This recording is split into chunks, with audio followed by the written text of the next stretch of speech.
Next है मेरा secure electronic records and secure digital signature. तो जैसे मैंने बताया था ई गवर्नेंस का टॉपिक यहाँ पर खत्म होता है। नेक्स्ट टॉपिक है मेरा कि सिक्योर इलेक्ट्रॉनिक रिकॉर्ड क्या होता है। तो basically where any security procedure has been supplied to an electronic record at a specific point of time, then such record shall be deemed to be a secure electronic record from such point of time to the time of creation। देखो जो secure electronic record है वो उसको दो हिस्से में तोड़ दो, एक है सिक्योर, एक है मेरा इलेक्ट्रॉनिक रिकॉर्ड। इलेक्ट्रॉनिक रिकॉर्ड क्या है? एक ऐसा रिकॉर्ड, एक ऐसा इंफॉर्मेशन, एक ऐसा डॉक्यूमेंट जो कि इलेक्ट्रॉनिकली कहीं पर स्टोर्ड है, ठीक है। उसको हमने पेपर बेस नहीं रखा है, हमने उसको इलेक्ट्रॉनिक लेवल पे स्टोर किया है, ठीक है। मतलब समझ में आ गया। अब तुम लोग जब इस इलेक्ट्रॉनिक रिकॉर्ड पे किसी तरह की सिक्योरिटी लगा दोगे, किसी तरह की सेफ लगा बेसिकली किसी तरह इसको सेफ गार्ड कर दोगे, तो ये बन जाएगा मेरा सिक्योर इलेक्ट्रॉनिक रिकॉर्ड, ठीक है। और इसी का टाइप है मेरा सिक्योर डिजिटल सिग्नेचर, तो हम लोग आगे पढ़ेंगे। तो सिक्योर इलेक्ट्रॉनिक रिकॉर्ड एक ऐसा रिकॉर्ड है, इलेक्ट्रॉनिक रिकॉर्ड जिसको हमने सिक्योर किया है, उस पर हमने कोई प्रोसीजर लगाया जिसको हम लोग सिक्योरिटी प्रोसीजर बोल रहे हैं, ठीक है। फिर है सिक्योर डिजिटल सिग्नेचर।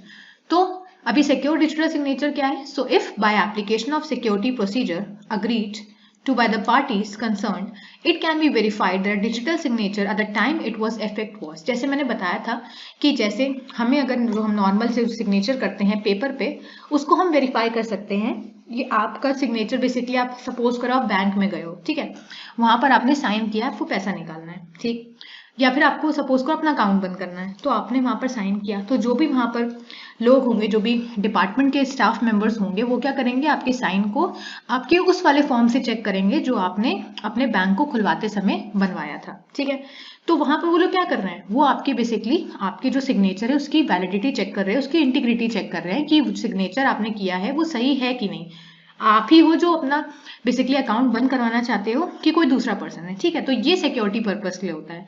उसी तरह से डिजिटल लेवल पे अगर आपको जो भी डिजिटल सिग्नेचर है उसको सिक्योर करवाना है, तो उसको हम लोग सिक्योर डिजिटल सिग्नेचर कहते हैं, ठीक है। तो इसमें क्या आ गया? इसमें आ जाता है इसका वेरिफिकेशन डिजिटल सिग्नेचर का, जब वो सबसे पहले बनाया गया था, सबसे पहले साइन किया गया था। तो unique to the subscriber affixing it capable of identifying such subscriber. तो उससे क्या होगा? जिस भी सब्सक्राइबर ने उस साइन को बनाया है उसको आइडेंटिफाई करा जाएगा इस प्रोसेस में। Created in a manner or using a means under the exclusive control of the subscriber and is linked to the electronic record to which it relates in such a manner that if the electronic record was altered, the digital signature would be invalidated। ये most important point है digital signature का। Then such digital signature shall be deemed to be a secure digital signature। देखो suppose करो कि आपने कोई electronic record था, आपने उसको बेसिकली सेव करने के लिए आपने कोई एक डिजिटल सिग्नेचर किया, ठीक है। अब सपोज करो कि कोई दूसरा पर्सन है जो हैकर मान लो, उसने क्या किया? उसने उस डिजिटल सिग्नेचर को अल्टर करने की कोशिश की, उसको चेंज करने की कोशिश की। या फिर ऐसे एग्जांपल लो कि जो भी हैकर था, जो भी दूसरा पर्सन था, उसने उस इलेक्ट्रॉनिक रिकॉर्ड को चेंज करने की कोशिश की, उसमें कुछ ऑल्ट्रेशन करने की कोशिश की। तो उससे क्या होगा? जो डिजिटल सिग्नेचर आपने बनाया था उस इलेक्ट्रॉनिक रिकॉर्ड को खोलने के लिए, उसको सेव करने के लिए, वो यहाँ पर गलत हो जाएगा।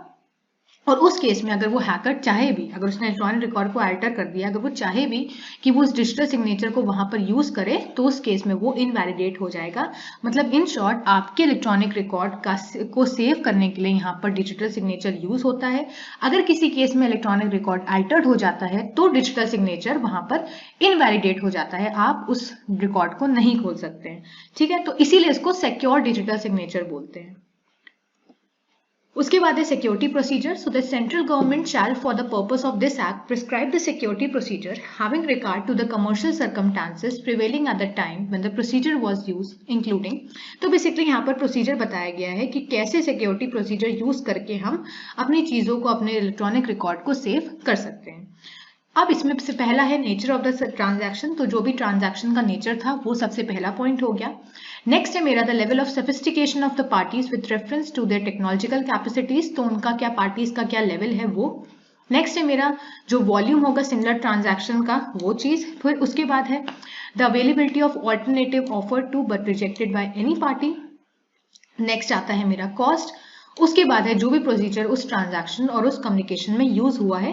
तो ये मेरे सारे सिक्योरिटी प्रोसीजर्स हैं उस पर्टिकुलर इलेक्ट्रॉनिक रिकॉर्ड को सेव करने के लिए, ठीक है, तो इसी तरह से मेरा ये पूरा टॉपिक खत्म होता है। आई होप आप लोग को समझ में आया होगा। अगर समझ में आया है तो वीडियो को लाइक करें, शेयर करें और चैनल को सब्सक्राइब करें। Thank you.